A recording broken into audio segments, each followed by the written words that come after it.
In today's video, I'm going to teach you how to bulk upload in Jira. If you're working with a lot of issues, creating them one by one can be slow and repetitive.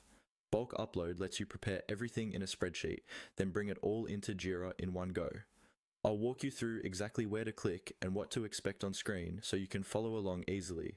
Start by opening your Jira workspace and looking at the left-hand navigation. At the top of that sidebar, you'll see a section called Spaces, or a similar area where your projects and spaces are listed. Right beside that label, look for a small plus sign. Go ahead and click on that plus sign beside Spaces.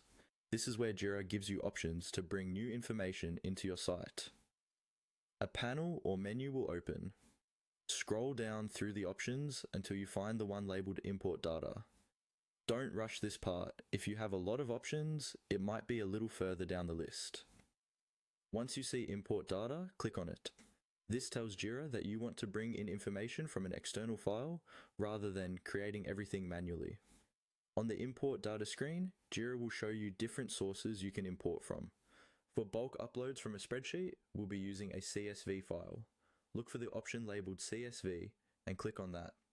CSV is a common file format you can export from tools like Excel or Google Sheets, and Jira can read it line by line to create issues. After choosing CSV, you'll see a button that says Upload CSV File. Click on Upload CSV File, then browse your computer and select the CSV file you've prepared. Make sure your file is saved and closed before you upload it, and that your columns are clearly labeled, for example, with fields like Summary, Description, and Assignee, so they're easier to map later. Once your file is selected and you see it attached in Jira, click on Next. This moves you into the setup phase of the import. From here, simply follow the on-screen prompts. Jira will typically guide you through choosing the target project, mapping each column from your CSV to the correct Jira field, and confirming any required details.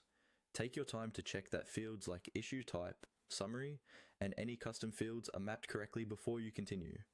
When you finish the prompts and confirm, Jira will process the file and create your issue